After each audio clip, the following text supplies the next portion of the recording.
GoLoud.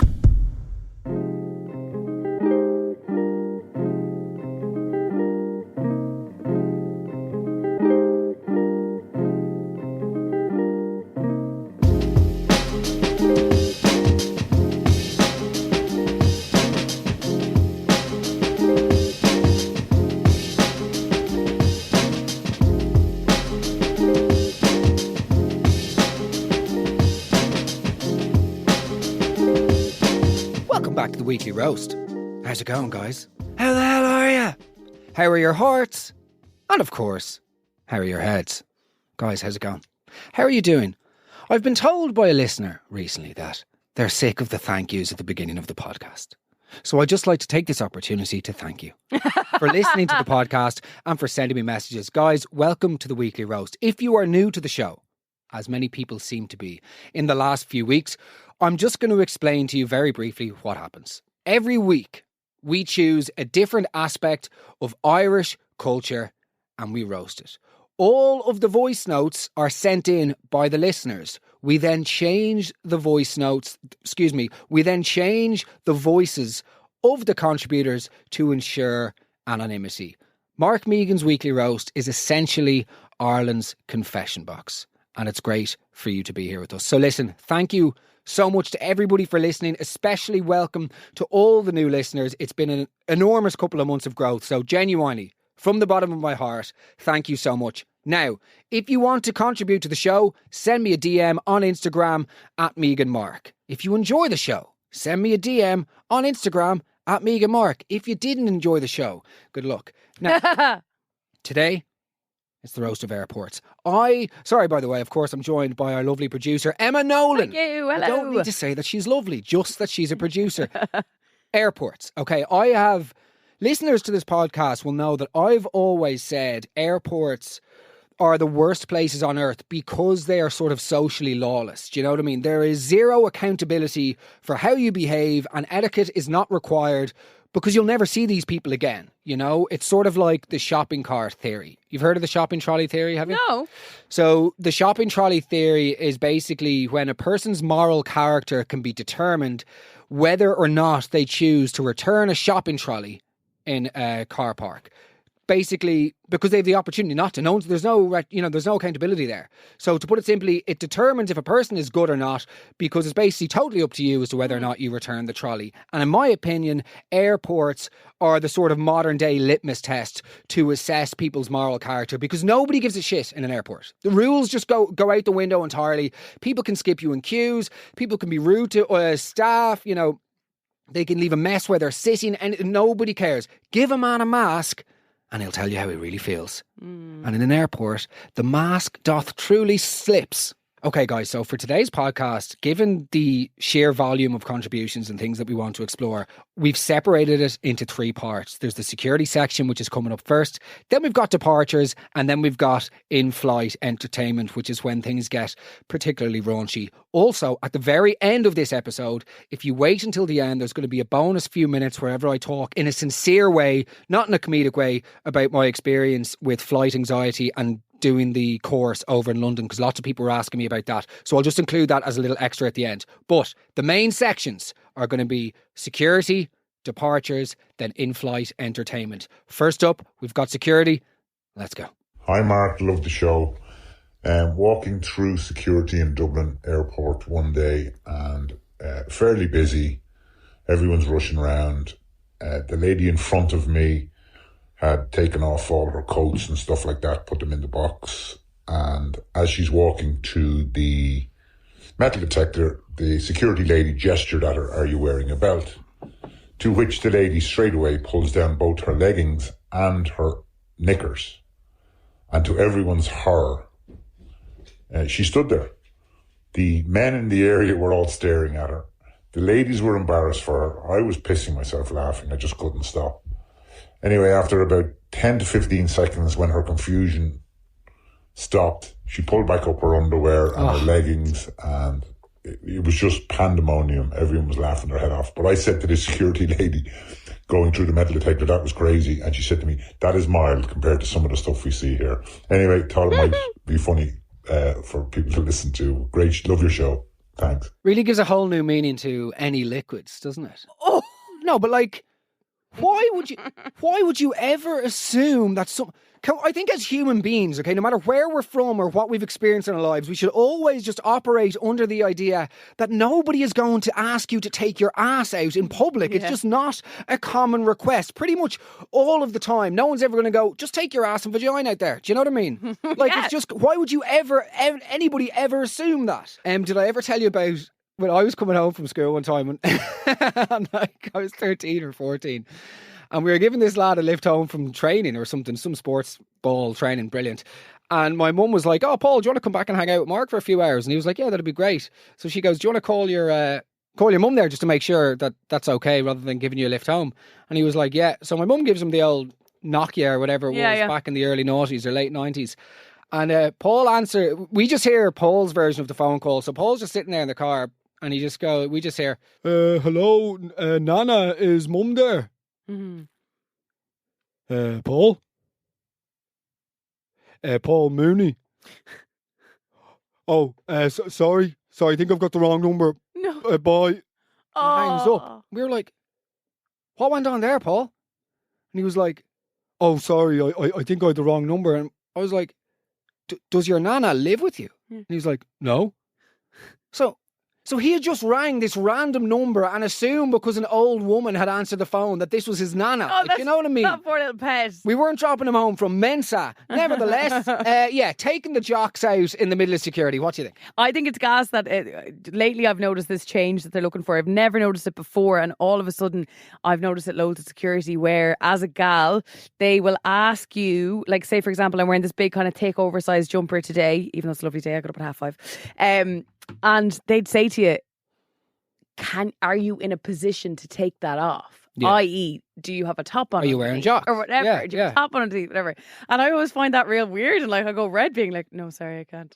Well, I think it's better that they ask. Now, by the way, in this woman's defence, okay, like, and I know that there's a lot of people who work in security in Dublin Airport listening to this episode of the show, and you're very welcome. But what I will say is that some of the airport and security in Dublin, they don't make it easy for the tourists. No. Do you know what I mean? Confusing. A 74-year-old Asian woman comes up with like a Trinity College hoodie and a Guinness hat with 4 bags of O'Carroll's Irish gifts, you know, on either arm. And it's like, listen, love, you want to get rid of those yolks out of the bag there and give them to the fella over there standing by the jacks. Sorry? Yeah. Do you know? Sorry? Jays, you wouldn't grab that thing sticking out of your bag there and pass over to the lad. You see the lad over there on the blower there? Sorry, I'm literally Chinese. Do you know what I mean? I couldn't be more Chinese. I don't understand a single word that you're saying, like. Do you know what I mean? What do you mean I can't bring a pillowcase of soy sauce? Brilliant. But, you know, it's just, I don't understand what you're saying. Well, you want to fucking have a Swiss quickly enough? Because, you know, what? What do you mean? Like, they're far too colloquial in their language sometimes. You know, you'd need Duolingo to understand them if you were from Westmead, let alone the fucking Sichuan province. It is the Sichuan province, isn't it? I don't know. I hope it's not. It is. The old Chinese geography isn't as good as it used to be. But fun fact about Airport Terminal 1, actually. What? Security. Security people out there, let me know if this is true. You know the way in Dublin Airport Terminal 2, you can walk through now. You don't have to take stuff out of your pockets. Is that still the case? Because that went back then, didn't it? They reverted. They didn't reverse, did they? Well, they reverted the liquids. It wouldn't be like the Irish to make a really big, important decision that they later regret and try and reverse. That's kind of what happened, I think. Not talking about anything in particular, by the way. The water charges. Do you remember that? Yeah, I do. Drama. Fun fact about Dublin Airport Terminal 1. Go on. There are more tracksuits there per person than the Olympic opening ceremony. No, brilliant. Oh my God. Who would have conducted that research? Do you know what I mean? John Connors, if you're filming Love Hate Series 2 anytime soon, you should go out and... Anyway, the machines that they have in Terminal 2, right, that you can just walk through without taking your stuff out of your pockets. Gotcha, yeah. Apparently they tried to get them into Terminal 1, but they couldn't because the weight of them would actually... The structure of the building in Airport Terminal 1 wouldn't be able to withstand the weight of them. Even though how many people, what's the footfall there every single day? Don't know. That's crazy. So there you go, Wow. a bit of less airport knowledge. Let's go. Hey Mark, my fiance is a big fan of the podcast, so I'd be delighted to hear this. But going through the airport a few weeks ago, and Fella in front of me gets stopped in the queue and his bag goes through and he looks really surprised. Before the security guard pulls out 3 2-litre bottles of water. As if the guy doesn't know that rule has been in for about 14 years that you can't bring over 100 mils. Like, seriously, people's IQ goes down about 100 points when they go into the airport. Thought the guy was going to then pull out a samurai sword or something, and I'm act surprised again. Okay, the samurai sword thing's a bit weird. From water to the sword. I feel like saying that people's IQ points go down by 100 would suggest that they have 100 to lose. You know, yeah, some of the people, like, okay, here's one for you. The people that walk up and down walk down the aisle of the airplane, slowly looking up at each number of the seat, even though they're sitting in 26D, they shouldn't be allowed passports. They shouldn't. They should lose the right to fly. Yeah, you don't need to check again for at least another 15. You don't need to check at all until you get to the end of the plane. Now, this person with the liquids, how could you possibly be surprised? Like, you have absolutely flown before. You know that you're not going to be allowed to bring 2.5 litres of country spring with you across the Irish Sea. It's absolutely, as you might say, my friend, derangement levels of ignorance. Like, good luck. You see them every time. What do you mean I can't have 4 bottles of shampoo? Why are you bringing 4 bottles of shampoo with you anyway in the first place? Why are you putting them in your hand luggage? How much of a moron would you have to be to not see? Even if this is your first time ever in an airport, look around you. Oh, there's loads of plastic bags. People putting shampoos in the I have shampoo. No, just going to keep ignoring that. Just going to keep ignoring all of that. Wait until I get to the top, and then I'm going to take out the 4 flagons of country spring. If you bring, here's my thing. If you bring like 2 litres of a drink in front, and you hold up the queue, you should be forced to down it in front of everybody. Yeah, true. Show us how tough you are. You should be forced to be. You're effectively being waterboarded on your own negligence, and it's totally and utterly deserved. Speaking of flagons, I just realised when this one came through, the most Celtic Tiger thing that ever happened in my family, like the most Celtic Tiger thing of all time. You know those Ballygown things that they have in offices? Oh my God, the water filters. We had one in our kitchen. Oh, for Completely insane. How long did it last? As in, sorry, was this the one that was plugged in and the water was coming from a weird source, or did you get the big barrels? With the big 19 litres. No way. Yeah. You see, someone had to change them all the time. Ballygown guy, yeah. Oh, that's the dream. Barry Gowan, yeah. He used to come out every the good old days. Honestly, before I leave this building every day I leave work, I'm like, I'll get another fill of the bar of water now to keep me going for the day. I love it. Do you ever feel like you deserve to be arrested if you arrive at your destination and realise something liquidy got through that you hadn't bagged by accident? I've definitely felt like I've deserved to be arrested because I've arrived at my destination and a bag hasn't gone. No, I'm joking. That is a joke. Oh yeah, I did. I know what you mean. Yeah. But it also proves how easy it is. Totally. It was toothpaste for me, and I arrived in Stockholm, and I was like, oh my God, Yeah. it wasn't in the. My bad. Yeah, you almost yeah. feel like I should go back and say it. No, you got there. Everything's fine. Let's go. One evening I was coming back from a hen through Manchester Airport when my bag got taken by security, and when I was waiting to get my bag checked, the next thing I got this really strong smell of curry, and border controller was standing there with an open slow cooker pot full of curry. Next thing, this man with a turban stood forward and goes, "What are you doing with my dinner?" And they were like, "Sorry, do you own this slow cooker pot curry?" And he's like, "That is my dinner."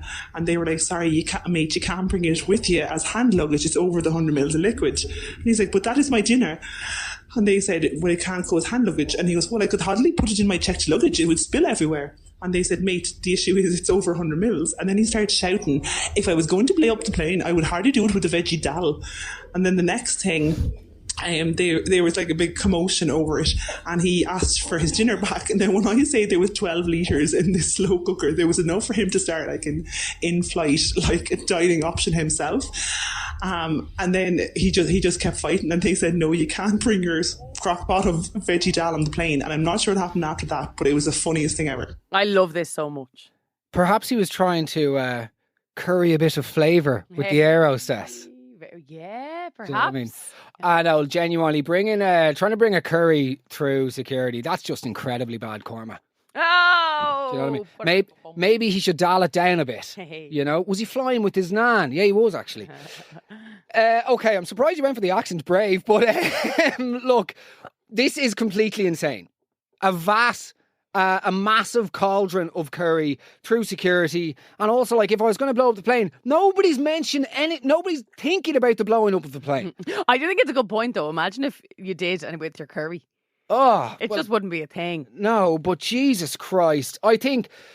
Are you one of those people that needs to bring fucking tea bags and sausages with? Like, would you grow up? My grandparents moved to Spain many years ago. My granddad's still in Spain now. He had to move out there for a back problem. Anyway, when my mum was young. But I would be picking up the sausages and rashers for him, though. Okay, that's fine. So that's grand. But the whole you're going to Spain for a fortnight No. and you have the tea bags in the suitcase, you're an embarrassment. You're not an ambassador for our country. People just want their home comforts. People are just... Actually, by the way, the whole idea of travelling, people nowadays just want to be comfortable all the time. Psychologically, physically, everybody is just out to eradicate any form of discomfort or torture or pain or whatever. You see, like, using a neck pillow from a flight from Dublin to London. Get a grip. That's like booking yourself in for physio after doing the dishwasher. Yeah. Do you know what I mean? Like, just grow up. As for curry, as for Tim Curry, there you go. Bananas were probably in the curry, actually, if it was a veggie one. So, delicious. Let's go. How you get on, Mark? So airports, once I heard this, I knew it was my category. I commute quite a lot, 2 times a month between London and Dublin, and some of the absolute window lickers that come through the airport security is just ridiculous. The conveyor belt, the trays come at the end of the conveyor belt, and people like fix their bags and put their belts on and everything like that at the end of that belt instead of going on the designated tables. That really, really grinds my gears. But in particular, there was one time when I was on holidays, coming back from holidays, and it was in a really, really hot airport in Greece, and someone proceeded to take their jeans off and change into shorts in public in airport security, and no one was batting an eyelid. This guy was wearing like wide fronts as well, like hairy cheeks out, like just shocking stuff. Pretty nice arse though. Okay, I love the plot twist at the end by saying nice arse. Fair play to you. That's. I got blocked a while ago by somebody on Instagram because I was doing a roast. It was back before I started the podcast, and I was doing the roast on Instagram, and I put up something about having sex in your 30s when you still live with your parents. And I was like, oh, it's so difficult having sex in your 30s when you still live at home with your parents. Like, it's just you get so much grief. Yeah. Why don't people understand what me and mum have is beautiful? Oh. Just a joke. And this one messaged me going, that's absolutely disgusting. You should be ashamed of yourself. And she blocked me. Good stuff. Wow. See you at Christmas, mum. Nevertheless, this is absolutely okay. Removing item of clothing again in security is just completely and utterly outrageous. Like, I get awkward do you ever take your jumper off in a professional context and your t-shirt comes up with it, and all of a sudden your nude tits are staring at the person across from you. Horrible. And it's just, so that is humiliating. But like, I also find I honestly think every single time that I'm in security, I will encounter somebody who is purely there to infuriate me. Like that. Okay, stopping at the end of the conveyor belt, enraging. Just in people that just stop in general, people that stop on the top of escalators, people. Sorry. If you're flying out of Terminal 1 in Dublin Airport and you have to do the fucking Camino de Santiago over to your gate, okay? And they've got those long, flat escalators. People who just stand on them People and don't that move. block them. You should lose the right to fly. You should be barred from holidays and you shouldn't be allowed vote. They're literally for people who are struggling to move, or people who are in or people a rush. who want to go quickly. They're not for 3 kids. Nothing wrong with kids, by the way, but 3 kids with Dora the Explorer backpacks and the dad and the crack and the whole block and the whole thing. Move out of the way, please. I've said it before on this podcast and I'll say it again. As Irish people, we have a national disability when it comes to knowing how to behave on escalators and in the wider world. I mean, that part of Terminal 1, when you're going along and you're looking at all the deedly eye, all the pictures they have up, the various Irish things, like, oh, the Corrs are coming back. Yeah. Shout out to the Corrs. The Corrs actually are coming back, I think, aren't they? Are they? Yeah, they're doing a tour. Is the brother involved? They'll be performing hits such as Runaway, Breathless, and did you know the Illuminati only want to exist in a cashless society because lizard paws find it hard to hold coins? Good stuff, Jim. Any chance of an encore? No? I wonder how tight the contract they have with Jim is if it's like we're going to the late. You can't mention anything about the Illuminati. Talk about the fiddle. Do you know what I mean? Do something on the Bowron. Less about the Rothschild family and the Anunnaki. Do you know what I mean? Stop talking about viruses that are created by... Nevertheless, I would run away. If you've used the word sheeple, that's when you've passed the point of no return. That's when you need to be... If you use the word sheeple, that's when you should be shepherded and herded into a holding cell of some sort because you've lost your goddamn mind. Oliver.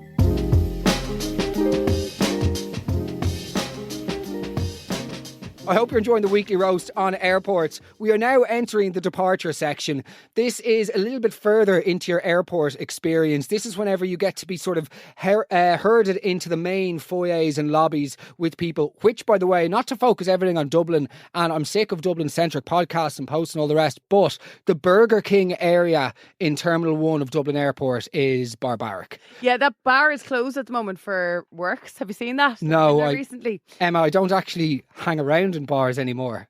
But I mean, it's good for food and all. Yeah, as well. yeah, it is, yeah. Oh, I'll have 2 of those sausages. And would you just, nevertheless, the Burger King in Dublin Terminal 1, the streets of Kosovo during the reign of Slobodan Milosevic, which is always fun to say. Horrible guy, fun to say, would be cleaner. I feel like airports back in the 90s were just much more relaxed. There was always, it was just more serene. There was always like an annoying Dutch kid going around in Heelys. That was the worst. That was the peak of annoying. Yeah, you're right, yeah. Always one annoying European child with Heelys. And usually he'd have like a rat's tail, which you have to wonder about the rat. Surely the name rat's tail would act as a deterrent for people when they go to barber shops to not get it. Hello, mate. How are you getting on? What can I do for you? Skin fade? I don't know. Do you have anything else? Could give you a rat's tail. That sounds brilliant. Yes, please. But the worst part of that is if it's little Jimmy and his dad brought him in, it's probably the dad who made that decision. Yeah, let's go. So I was transferring between 2 flights and was going through security before getting through to the gate for the second flight. And there was a guy in front of me who was stopped by security. And, you've obviously got to walk past him. So as I walked past him, they opened up his bag and he was pulling out a life jacket. He stole a life jacket from under his seat. How horrific. Anyway, that's me. Shout out to our Scottish listeners. The Scottish accent is one of those few accents that you hear and you're just like, good God, I want to emulate it. I want to emulate it so much. Yeah, it's gorgeous. And especially security. Yeah. Security is a really good Scottish accent. I can actually do a very, I don't want to go to security. Sort of Glasgow. No? More of a Dundee. Let's not get bogged down in the Scottish cities. Nevertheless, where was his connecting flight? Atlantis. Do you know, a life jacket.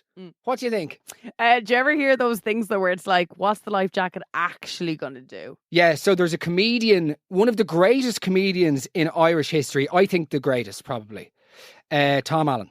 Is that who it was? Tom Allen did a bit, okay? I think it was, somebody will know, probably back in the 70s. He was a phenomenal observational comic, like the best of all time, I think. And he has this bit on airplanes. If you Google it or YouTube it, and he used to always come out on stage and hold a whiskey. He never drank from it when he was on stage, apparently. But he has this bit on the life jackets, and he also talks about how you crash land in the middle of the Pacific Ocean.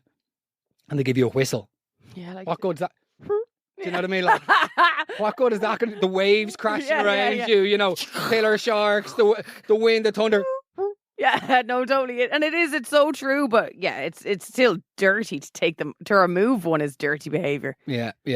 Like, you'd have to be a serious freak to be robbing a life jacket. You're never going to benefit from that. You can't use it as a buoyancy aid. I have always wanted to go down the slides. But no, if you're robbing stuff like that, you're a bad person and you're also a freak. The only bigger freak that you may encounter in an airport, Emma Nolan, you ready? Mm-hmm. The perverts that use the massage chairs in airports. Who in God's name invented the massage chair? Imagine that, sitting around Air Rienta, the board meeting, and they're like, do you think we should fix the queues during the summer months? No, definitely not. Desmond has an idea. Desi, what is it? We should get the massage chairs. Sorry? We should get these lovely massage chairs. Are they lovely? Not really. They feel like you're getting kicked in the back, do you know? Okay, well, where should we put these massage chairs for people to get whenever they're in between their flights? Maybe somewhere quiet, somewhere dimly lit, somewhere discreet, just so they can have a... No, stick them in the main foyer right in front of everybody. So you basically have to sit there and awkwardly gyrate whilst at the same time craning your neck to nervously check if your flight is boarding yet. Do you know, making eye contact with somebody sitting in one of those massage chairs, you just instantly lose all respect for them. Even the act of like putting in €2 into a machine for you to then get rubbed, it's like you're purchasing a sex act. Do you know what I mean? It's a leather bit of foreplay. Public massage chairs, pervert chairs. Genuine. Why are you gyrating, Emma? Are you off the vape? You're on the peace pipe now or the bong? Weed head. Let's go. Hi Mark. Hi Emma. Love the pod. Okay, so is there anything more annoying than the fucking clowns that insist on standing up as soon as the plane lands on the tarmac? Like, seriously, where did they think they can go? The absolute bellends. And then they're fucking hitting you in the face with their bags when they're taking them out of the lockers, and then you're face to face, crotchless, or crotch first with someone. See you later. Yeah, couldn't agree more. Yeah, all of the above. I could not. I think for me, when you go up to your flight and the priority queue is much longer than the non-priority, that's everything that's wrong with society. Like, there's 3 people in the non-priority queue, but everyone else just go to the non-priority. No, have to let people know that I'm flying priority. There is no benefit to it. But also there's very little you can do now to avoid being priority. If you want to bring anything apart from your phone, you kind of need to be going into the priority queue. The bags just keep getting smaller, don't they? They do. And so I know it's probably not going to serve me well to be dissing brands on the podcast, but that's the game. I have a theory on this. It's the great deflection, right? All of these companies that are really shit, they deflect with this mirage and facade of humour on social media. The funniest social media accounts are always by the most, I think, dubious business practices. It's what I like to. It's a concept that I'm coining called humour washing. Very good. Wherein they've the funniest Twitter. They're self-deprecatory. They slag themselves, and everyone's like, "Oh, that's brilliant." Do you know what? It's great that they can have a bit of a laugh, and that means we all just turn a blind eye to their complete day-to-day daylight robbery because they post a few fucking funny memes. Do you know what? It was worth spending €11 for a ham and cheese toastie with cheese that is hotter than the sun and ham that is colder than Ernest Shackleton's sack. Do you know what I mean? That should only be available on a long haul flight. It's going to take 6 hours for it to cool down to an edible temperature. Daylight robbery in that instant. So humour washing. All of these companies, they use like, oh, let's just have a bit of crack on socials. Let's tweet funny things about the Oscars. And let's take the piss out of people's genuine concerns and complaints. That's the thing. And there's also a very fine line between making fun of somebody being pedantic and pathetic versus making fun of somebody who's just not who doesn't have the tools to communicate better. Do you know what I mean? And that's a very fine line. And lest I get too sanctimonious and start punching down, let's also talk about the people who purchase Ryanair lottery tickets. Apparently if you spend €40 on Ryanair lottery tickets, there's 1,000% chance that you're an idiot. Really? Yeah, apparently. Interesting. Do you know who annoys me on planes? Who? This is a bit of a niche one. People that get up to go up and stand beside the toilet and then start like stretching. We get it. You do yoga. Do you know what I mean? We get just like, yeah. No, you know, there's something so smug about like, yeah, I'm just going up to do my sort of like downward facing dog beside the drinks trolley. You know, we get that you do yoga. You know what I mean? You're sitting in a Ryanair flight for an hour and a half. You know, you haven't contorted into a fucking pretzel for 6. I feel like there's a real, I don't know how to describe it, but there's a smug traveller. And it's the traveller that likes to sort of act like they're so used to flying that, you know, that's all just, yeah. Does that make... Do you know what I mean? I hear you. You're not Simone Biles for doing a fucking jumping jack outside the Jacks whilst you wait for your friend Jax. Let's go. So recently I was on a flight to Malta from Dublin, which is about 3 hours 40 minutes. And about 20 minutes into the flight, a man walked up to the front of the plane. I was sitting towards the front, so I saw everything, and had a quick conversation with the stewardesses. And next minute he picked up the intercom and called his partner over the intercom saying he had a very important question to ask her and could she come up to the front of the plane. So there was a bit of hustle and bustle. Next minute anyway, she walked up and he got down on one knee while still speaking through the intercom and proposed to her. I have never seen anyone go as red in my entire life. The poor girl was mortified. She literally took the ring off him and went back down to her seat, and the whole plane started clapping. Oh, I wanted the seat to swallow me. I was that embarrassed for her. What's the sentimental value there? I just hate it. I hate everything about it. I don't want... If myself and Darren weren't engaged, okay, and then we're on a flight coming back from France, we haven't talked about that enough, but we're on our flight coming back from France, and if she did a sort of surprise proposal where like fucking Cian de Crow sneaks out of the jacks and starts singing that song of his, you know, turbulence would be the least of their concerns. If you ever want to fall in... No, I want to fall out of the sky, Cian. Do you know what I mean? Yeah. I'd like to fashion one of those 17 rings on those French fingers of yours, force it into a lockpick, get into the cockpit, and bring this baby down. If you ever want to stroke a luck... I'd rather to suffer a stroke than this... Cian, I call him Kieran, than to be 30,000 feet in the air, trying to listen to an anti-anxiety fucking flight playlist on Spotify only to get proposed to. I do not understand public displays of affection to that degree. Who's getting anything from it? No, it's awful. And you're also trapped. There's nothing romantic about the situation. As soon as I get on a plane, I'm just like, I can't wait to be off this thing. As soon as anything's in public, there's nothing romantic. Everything is an attempt to go viral these days. And that's just the bottom line. There's a pianist in a train station. He started playing Beethoven's Waltz, and this lovely old couple in their 90s started dancing in front of him. Cool. They should be tasered and removed from the forecourt. They're getting in the way of commuters, and the sentimentality is infuriating. I'm in Euston to go down to Galway for a scan. You know, I don't know. Flash floods, in my opinion, are God's way of punishing us for flash mobs. Genuinely. I can't remember where we were flying from, but I was on the window seat and the guy in the middle, which was even harder to get away from, was continuously picking his nose. He was reading a magazine at the time, and it's one of those really thin sheeted papers magazine. So every time he went to turn the page, his fingers were sticking to the pages because obviously he was continuously picking his nose. So for a while I kept touching and kind of like, and after a while I said to him, will you ever just go to the toilet and sort your nose out privately, please? He actually didn't even answer me. He just turned away. But he did stop picking his nose, which was great. In the history of Cork contributions, that is my favourite and the most Cork contribution we've ever had. Will you ever go to the like, you're speaking to him like he's your child. It's brilliant. And you can tell that he didn't not reply to you because he felt... he was mortified. He was absolutely mortified. Yeah, he wanted to fall out of that plane. Also, usually sticky pages of a magazine means something far more sinister. So, in a way, you definitely got off lightly. But also, actually, on that, in the era of the internet, who is still buying porn magazines? Do porn magazines exist? I actually wouldn't know. Do the top shelf, because they used to be on the top shelf. I wonder... Would they be in the top shelf in like a Centra though? Like, where would you be going? I don't know, maybe usually corner shops. Right. Like where you'd have your cool vinyl shops now would have been like...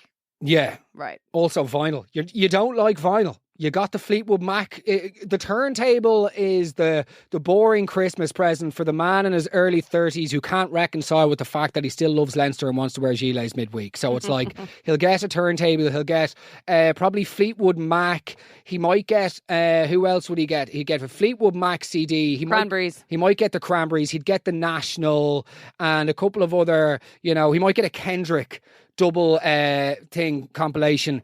Anyway. Good luck, basically. Nevertheless, yes, okay. Picking your nose and sticking the sheets of that's just honestly, utterly depraved. People are very filthy in airports and airplanes. It's just the truth. Do you know what I mean? It's almost like do you ever get when you go into the loo or after a flight and you see people drinking from the hand tap in the toilet? Oh, no, stop. Like that water. Like I understand using drinking water fountains, by the way, or just you should grab some of those free bottles that they have in Dublin Airport. They're not free. The water in those taps, like in the actual bathrooms, is more septic than the conversations that you have to have outside the church after a wedding, but before you go to the venue. Oh, Mark, have you not met my husband, Nathan? No, and Why are you saying that like it's a bad thing? Do you know what I mean? No one has ever been disappointed about not meeting Nathan. Like, you know, I was perfectly content over here in the corner of the car park talking to my actual friends about actual things that we're interested in, rather than asking this lad if this is his first half marathon. Do you know what I mean? Or, I don't know, oh yes, remind me again about those crazy settings you can get on your Garmin watch. I'm fucking riveted, do you know? They should bring back name cards at weddings. Except for on the name card, it shouldn't say your name. It should just be like, yes, I'm up for small talk, not interested. Or not, and just walk around, oh, there, me, not interested. No, thank you. Let's all be here for the same united purpose, which is these people getting married, do not want to engage with all the rest of you. That's a thing in some hairdressers now I've seen online, and I think it should be widely adopted, that when you are booking your appointment, you say what you want. Do you want small talk? Do you not want small talk? Is this your bit of peace? Is this your hour away from the kids? I went to a hairdresser recently. I went away from my usual barber because I was away. Anyway, I went into this hairdresser's and I just wanted to cut. And the woman cutting my hair told me that she was thinking of changing her kid's school, okay? Because she had gotten a letter from the principal at the beginning of the year to see how her son identified a boy, a girl, or something else, e.g. a wolf. No, that never happened. It simply didn't happen. The school did not send out a letter with headed paper saying, does your child want to identify as a wolf? It didn't, Emma. You wouldn't know, Dave. You would know. You see, this is the thing. That's the fear-mongering. That's the problem. They use such extreme, outrageous examples to curry hate amongst people in the middle. That never happened. Nobody ever said, does your child want to identify as a wolf? Nevertheless, let's go. Hey, Mark. So there's two things that really annoy me. I fly a lot, so I fly like 50, 60 times a year for work, and regularly back and forth to the UK, and I see the same situation over and over again. And it's on plane, so it's when everyone's loading onto the plane, and there's two scenarios that really make me empathise with the staff who work on a flight, mainly the women who work on a flight. One is that like 7, 8 o'clock flight from Heathrow on a Friday, and you've got some lad who gets on the plane and he's had a few drinks and he thinks he's God's gift, and gets on and starts trying to flirt with their hostess, and you know it just doesn't work. So you'll walk on the plane, he'll say something or whisper something in the ear. The expression of their hostess goes from like a smiley welcome on board to absolute disgust. Like cringe turns to her fellow passenger or her fellow staff member, and then he struts down the aisle just with a grin on his face, and you're just like, what an absolute piece of shit.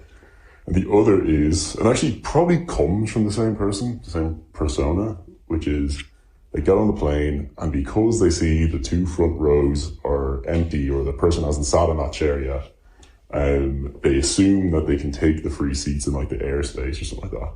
And it's just the most entitled thing you could do when you get on a plane. It's like, oh, well, assuming because no one's sitting there, I can sit there.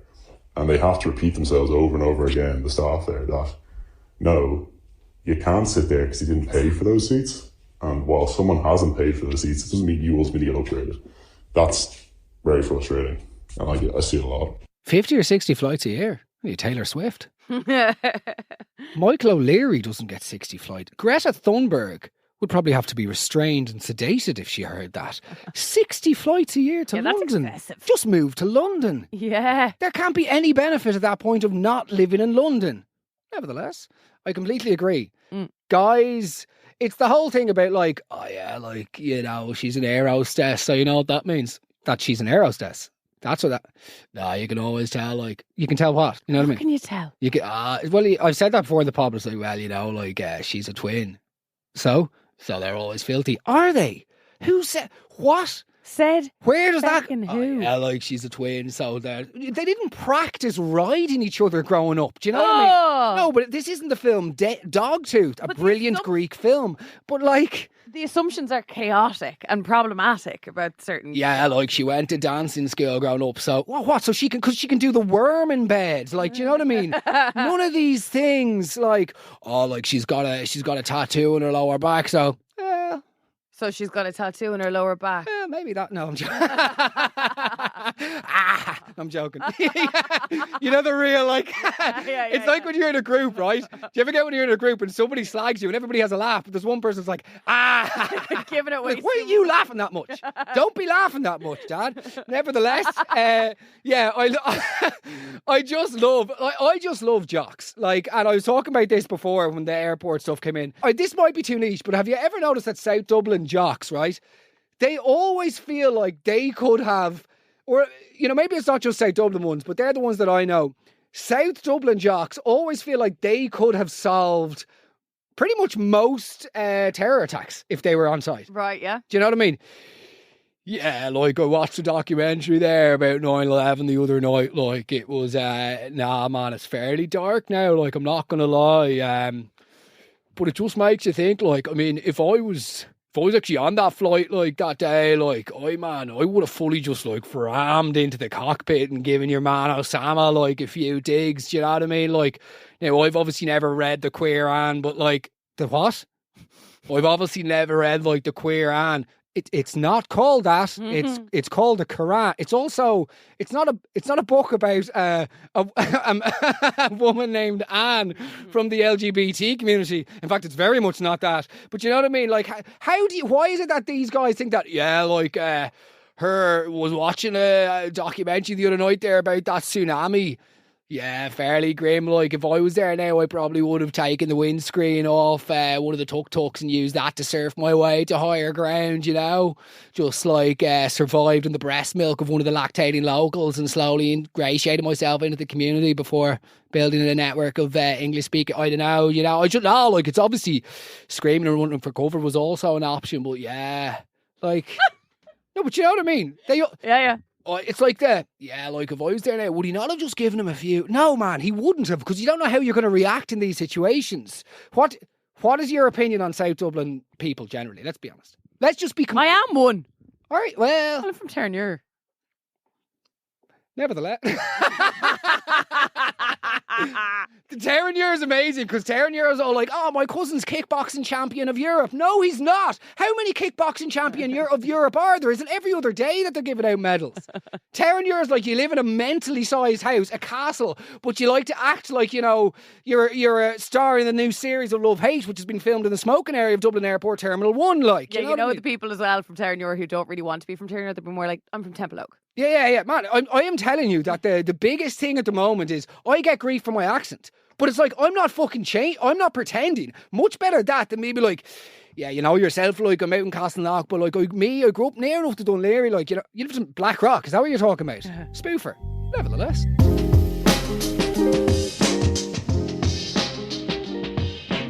Guys, I hope you're enjoying the weekly roast on airports. If this is your first time listening to the show, it's great to have you with us. There are about 52 different episodes for you to listen back to, all available wherever you get your podcasts. Also, if you could subscribe to the podcast wherever you get your podcast, just click follow or subscribe. Apparently that makes a big difference.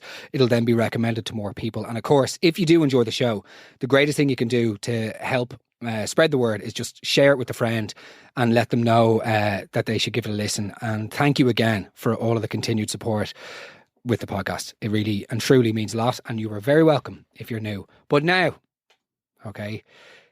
is the time to brace yourselves. This is the in-flight entertainment section of the podcast. This is when things begin to get a bit spicier. I hope you enjoy it. Lean into it. Please don't judge. Let's go. So I was sitting on a plane for ages one day waiting for it to take off. There was a delay on the runway, so you know when you get locked in a plane. Anyway, I'm a fecker for looking at what people are looking at on their phones. There was a guy sitting ahead of me and I could see between the seats. And when I looked at his phone, I noticed that he was looking at porn. No. Like he was full on watching a porn video while we were all sitting on the plane waiting for it to take off. Like I was proper having a good old glance down as well to see if he was actually at himself as well, because I just would have been completely freaked out then. But he wasn't. He was just watching it like you watch, I don't know, an Instagram post. I was just blown away by the fact that someone would do that in public. I think it's actually even more sinister that he wasn't at himself. Who watches porn just for the cinematic experience? Just for the plot lines. Do you know what I mean? Like, they're never that good. How invested in the plot lines of the pornography was he that he was like, no, wait, hold on a second. So there's the police chief. Okay, there's the police chief, and then there's the diamond thief, and he's came across the diamond thief in the end of a back alley, and he's opened up by saying, "What are you doing there with your back alley?" Do you know what I mean? Yeah. Oh well, I need to stick around and see what happens. Then assumingly he's going to put her under arrest. I hope he doesn't use that silver trash can to, this is just time to take out. I don't know. You can imagine his wife pleading with him in duty free. Now, Nigel, would you not get yourself a magazine there in W.H. Smith? Would you not? Would you read a book? Come on, look, there's Johnny Sexton's autobiography. Would you like that? Nigel, don't start this again with me, Helen. I'll be watching the porn. Do you know what I mean? I'm only getting to the good part now. No spoilers. They shag, Nigel. That's what happens. Spoiler alert, they have sex. It's pornography. Also, like, are there people out there of sordid enough a disposition that they watch pornography with the fucking volume up? Oh, just... Surely the idea of porn is that you're always watching with the volume off lest you be disturbed. Do you know what I mean? I can't read a Sally Rooney book in public because I feel like I'm being a disgrace to society. I can't read Nope. Nevertheless. Also, side note, a friend of mine many, many years ago, she told me that she got this particular screen protector on her phone because she was sending filth on public transport to her boyfriend. And she was like, I can't live like this anymore. What if a message from him pops up or whatever? So she got this screen cover. So basically, unless you're looking directly at your phone here, nobody else can see it. I feel like everyone should have them. I do agree as well. Given the amount of filth that does be exchanged on the old World Wide Web, brilliant, Mark. But yeah, watching porn in public, you've got a problem, and I think that you're entitled to complain and just say, "Sorry, excuse me, the person sitting there in front of me, they're watching porn. Will you do something about that, please? Because it's excessive." You know. I agree. Now, by the way, it could be just an episode of No, good luck. I was going to say Gladiator of Thrones. Good luck. Brilliant, Mark. Trying to do an impression of my mum, who's not from the country, by the way, and who doesn't know what Game of Thrones is, and she still calls the internet Netflix. Nevertheless, let's go. Hey Mark, I'm back. First of all, thanks a million for the shout out a couple of weeks ago. Meant a lot. You're an absolute star. And thanks for checking in over the last couple of weeks. Have missed contributing to your podcast, so delighted to be back and in good form. And I've seen the box cup for this week, so I thought, do you know what better way to get back at it than letting you guys know about the time I got my jollies in the bathroom of the aeroplane on the way to Australia back in 2010. So I am a member of the Mile High Club. Who would have thought it, eh?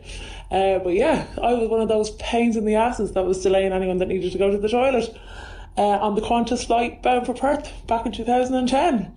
Enjoy! Welcome back, Mrs. Jollies, but also... I'm sure you had a pain in your arse. The idea of having sex in a toilet on an airplane, it's the Mile Why Club for me. Why do you need to? Honestly, there's nothing less sexy or that would make you less...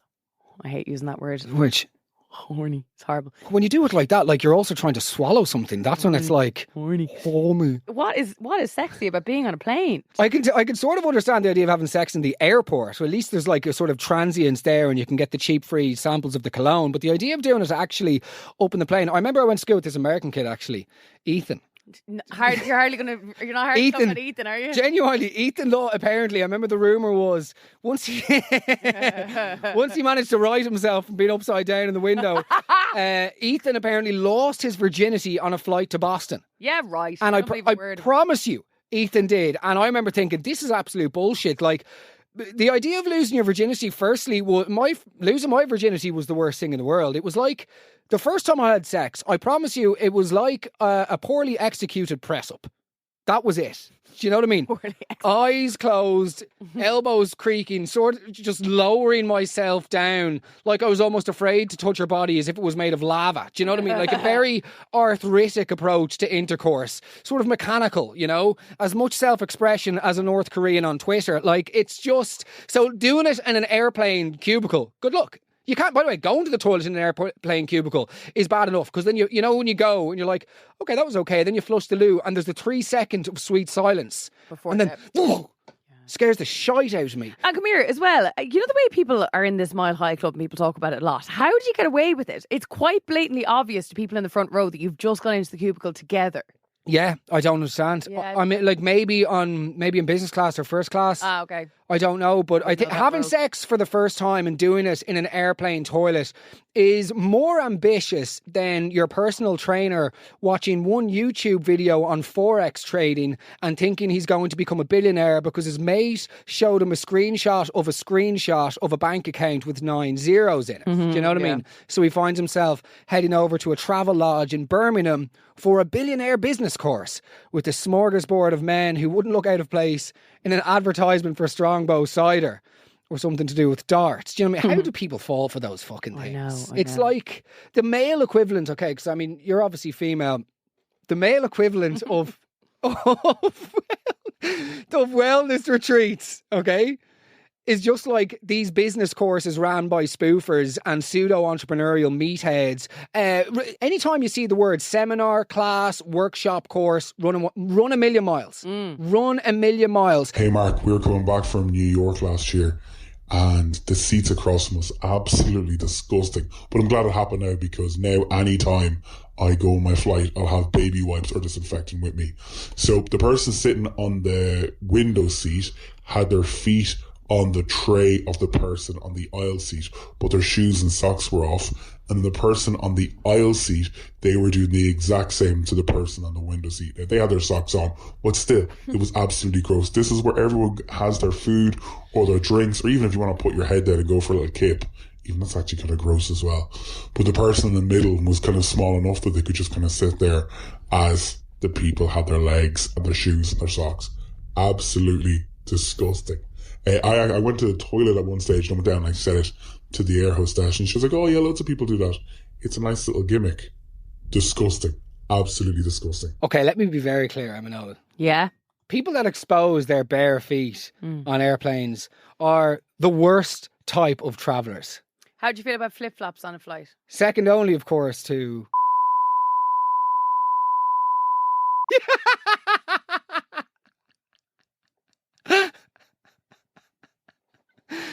Oh, fuck. We'll beep that with the heaviest beep that's ever been beeped.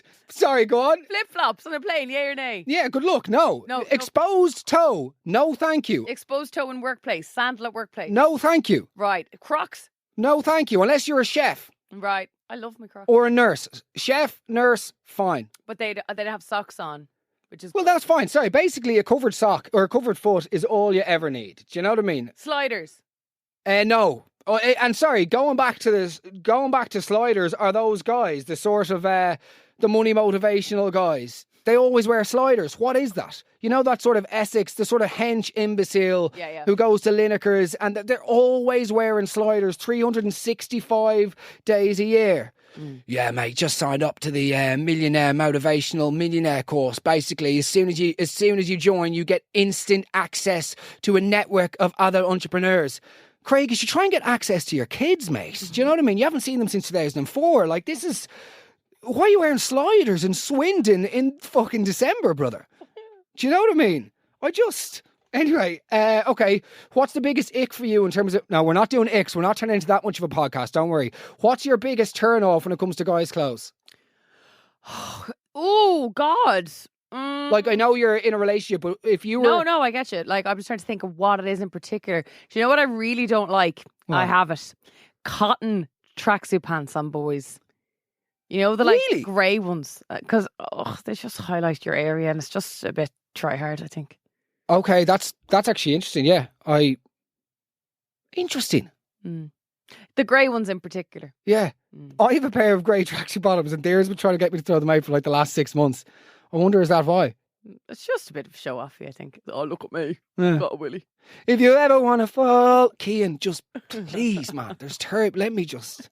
Okay, this one is comfortably the most mental story that we've had. It's quite long, but I promise you it's worth every single second. I feel like I've been blessed to have been sent in this story. So thank you so much and brace yourselves. Hi Mark. Recently on a flight to Dubai, I came across a bunch of lads from Dublin. There was probably about 12, 13 of them. I think kind of from listening to them, they were saying that like someone was 40 or something, so they were going over to celebrate their birthday. So we were at the very, very back of the plane. Now, I was travelling by myself. So I was sitting on the right-hand side on the last seat, and there was 2 seats together. And then in the middle, obviously, there's 4 seats together. And then the other side, there's 2. So I'm sitting against the window. A girl sits beside me. She's from Belfast. She was literally wearing a leotard and like had her face fully done, like her hair done up. Like Botox filler in her lips, everything. So she's sitting beside me with a laptop, working away on her laptop. The guys all had vodka that they'd gotten in the duty free in the airport before they left. And they were like just drinking away, getting drunker and drunker. And they were so loud. They ended up getting chatting to the girl that was sitting beside me. And so they gave her a drink. So this went on for a couple of hours. They were all like really loud, really drunk. And then somewhere in the middle of it all, the girl from Belfast turned around and told one of the guys that he'd never be able to get with her because she was too hot and he just wasn't quite the kind of guy that she would go for.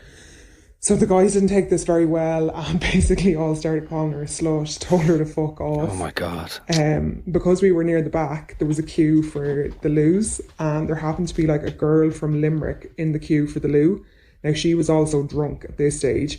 So she turned around and got involved in the row between the Dublin lads and the Belfast girl. And they ended up screaming the heads off each other. There was like slaps thrown so that the guys ended up like having to break it up.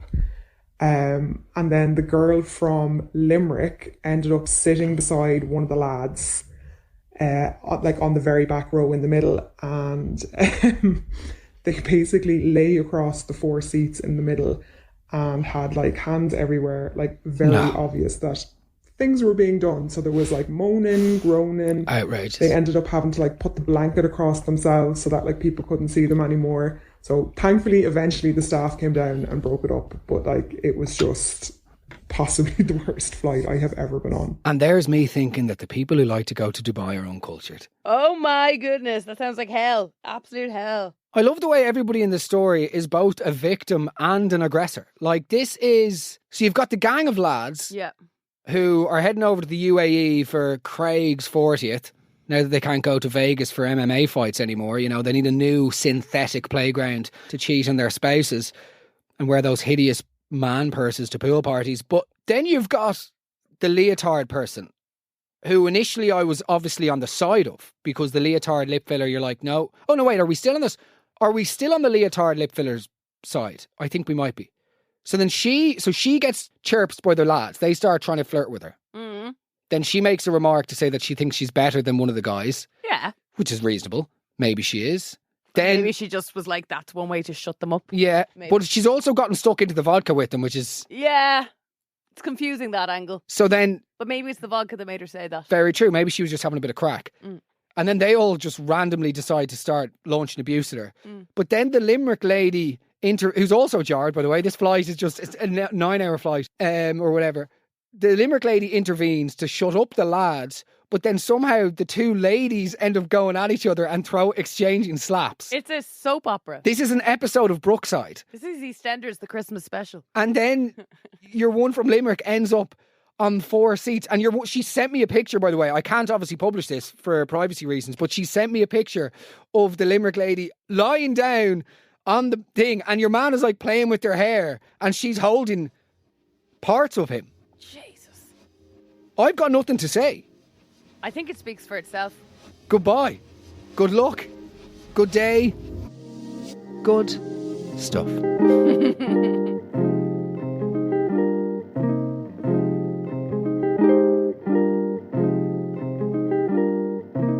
Guys, thank you so much for listening to the Weekly Roast. I really hope you enjoyed today's episode. It was probably one of my favourites. But look, lots of people were asking about flight anxiety and all of the rest. So just a very quick explanation. And I'm looking at doing something a little bit longer form about this. So if you do have any follow-up questions or you want to know more, or you are out there and you're suffering with flight anxiety, do get in touch, because I'm looking into something at the moment around that.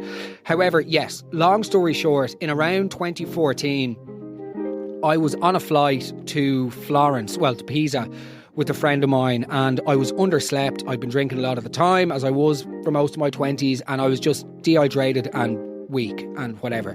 I would always have been prone and susceptible to panic attacks as it was, And I just randomly on the plane, I'd never had any form of flight related anxiety for my entire life. All of a sudden, I just bang.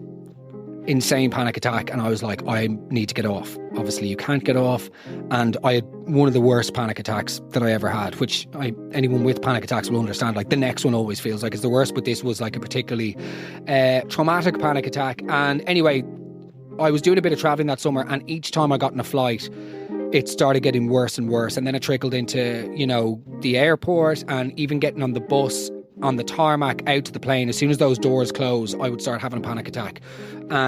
Obviously that root cause being the fear of the lack of control and all of this. It was, to be brutally honest, it was never about me thinking the plane was going to crash. I never thought, I trust science, so there was no concern that the plane was going to go down or that I wasn't safe. It was for me just being trapped in a tin can, suspended in the air 30,000 feet above the ground with no way to get off, and the fear was that I was going to have a massive monumental panic attack up in the sky and freak out and try and get off and have nowhere to go. So that was it for me. And I then had the phobic reaction, which I do to many things in life, where I just avoid it, you know, which is of course the worst thing you can do. But the panic attacks and the anxiety was so severe that at the time it was for the best. And I went through about a year, I think, or 9 months certainly, without flying at all. I lived in London and I was getting the ferry over and back from Dublin. So it was really, really bad. And then I, of course, started self-medicating in order to fly, and just getting blackout drunk in airports in order to get in the plane, which, as we all know, isn't a long-term solution. So I then did the British Airways Flying with Confidence course, and the days basically split up into 2 days, or two sections. The first half is you go in with a pilot from BA, cabin crew, and then a psychologist, and they talk you through the mechanisms, the mechanics of flight, how it all works. You can ask as many questions as you want, and I think the idea is that they just want to give you as much information as possible in order to reassure. I found it to be beneficial-ish, but if truth be told, like, anxiety, as many people know, you can't really cure anxiety in one morning. I think if you were worried and nervous about flying for your safety's sake, then I would absolutely wholeheartedly recommend it. Whereas if you do suffer from sort of what I've described, which is just pretty much an anxiety panic attack, not necessarily directed to thinking the plane's going to crash, then I don't know if I'd recommend it. I would recommend other ways of dealing with it, in the way of maybe therapy and CBT and whatnot, because it's all anxiety rather than the plane is not really relevant, you know. So there you go. That's all I have on that. Anyway, thank you so much for listening. If you have any other questions, just send me a message on Instagram, and I wish you well. Speak to you next week. Take care. All the best. Bye-bye.